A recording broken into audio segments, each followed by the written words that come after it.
Hello everyone, welcome to my channel GK for GC. Here today we will discuss 15 general knowledge GK questions. Instructions. Please watch the video till end without skipping it. A request. If you find my channel interesting, useful and informative, please like, share and subscribe it and support us. So let's start today's GK questions discussion. Question number 1. The Regulating Act was passed in A. 1773 AD, B. 1771 AD, C. 1785 AD, D. 1793 AD.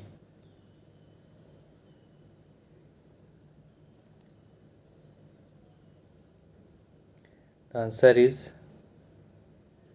A. 1773 AD. The Regulating Act of 1773 aimed to regulate the East India Company's affairs in India, establishing a Supreme Court in Calcutta and limiting the company's autonomy. Question number 2. Queen Victoria was declared Empress of India in A. 1885 AD, B. 1875 AD, C. 1876 AD, D. 1858 AD.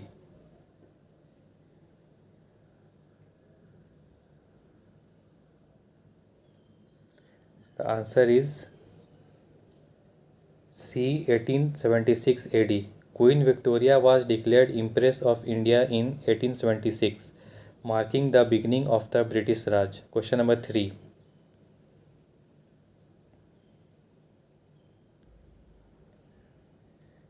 In the 1858 proclamation, Queen Victoria promised to give many things to the Indians. Which of the following promises was fulfilled by the British rule? A. The policy of annexing the princely states will be abolished. The status quo of the princely states will be maintained. C. All subjects, Indian and European, will be treated equally. There will be no interference in the social and religious beliefs of the Indians.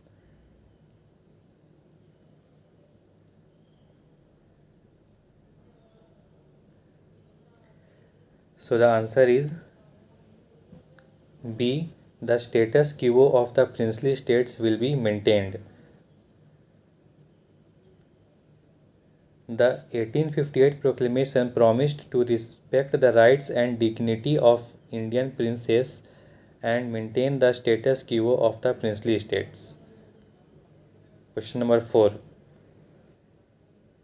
What was the objective of the Minto-Morley reforms? A. Separate electorate system. B. Increasing the participation of Indians. C. Preparing for cooperation in the war. D. Granting complete independence.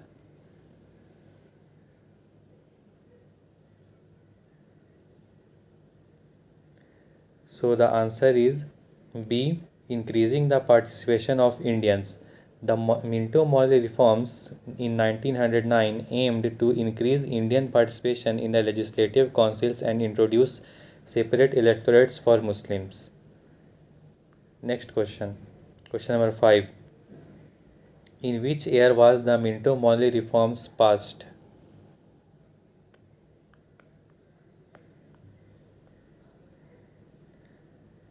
So the answer is 1909. The Minto-Morley reforms were passed in 1909. Question number 6. Separate electorate for Muslims was first introduced by whom? A. Cripps Mission in 1942. B. Morley-Minto reforms 1909. C. Montague-Chelmsford reforms 1919. D. Government of India Act 1935.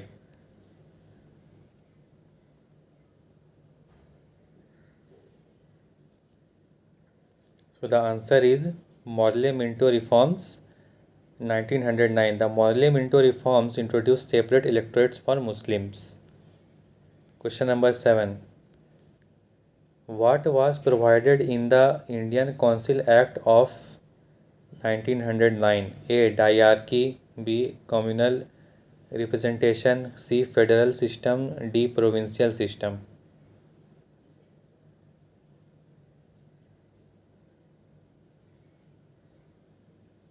So the answer is communal representation. B.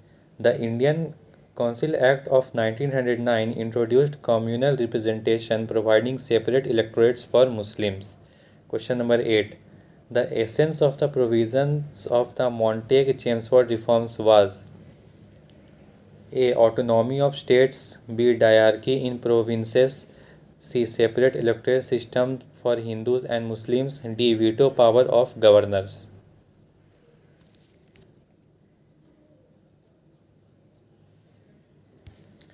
So the answer is diarchy in provinces. The Montague-Chelmsford reforms in 1919 introduced a diarchy dividing provincial subjects between Indian ministers and British governors. 9. Question number 9. The cabinet mission of 1946 was formed by three members. Which of the following was not a member of it? A. Lord Pethick Lawrence.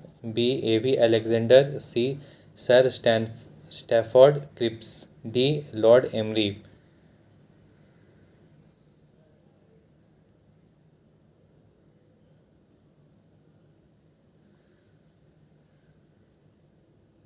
So the answer is Lord Emery. The cabinet mission 1946 consisted of Lord Pethick Lawrence, A.V. Alexander and Sir Stafford Cripps. Question number 10. Which of the following is not true about the cabinet mission plan? A. Provincial grouping. B. Interim government with Indian members. C. Acceptance of Pakistan. D. Right to form a constitution.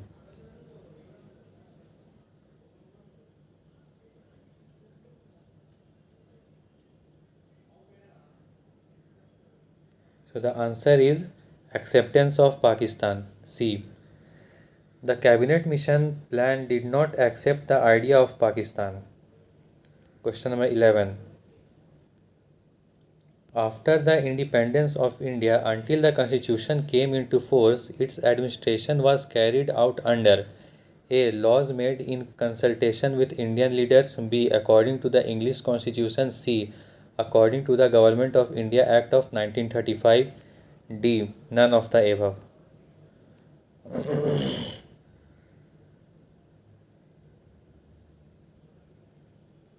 the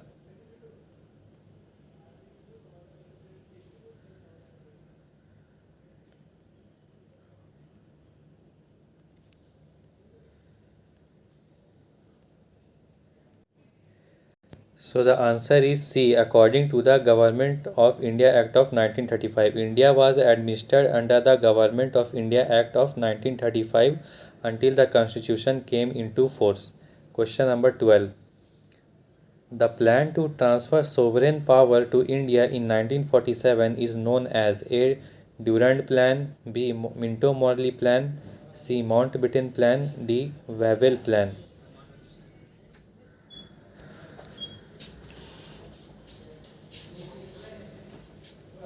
So the answer is C. Mountbatten Plan. The Mountbatten Plan outlined the transfer of power to India in 1947. Question number 13.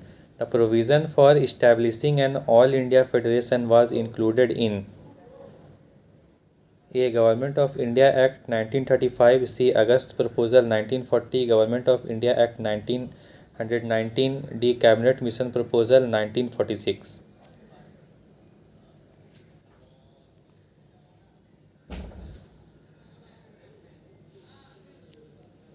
So the answer is A.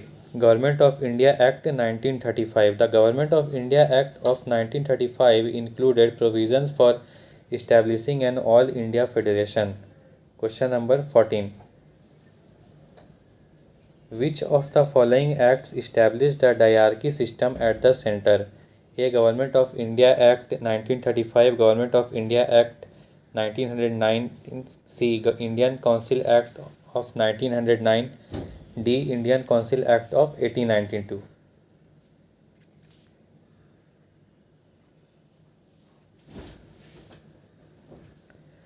The answer is Government of India Act 1935. Option A. The Government of India Act of 1935 established hierarchy at the center. Question number 15. The first attempt at a federal system was made by the Government of India Act of 1909, B 1919, C 1935, D none of these.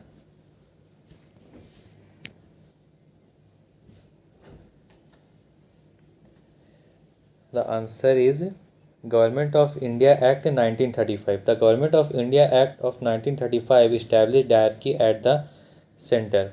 Thank you.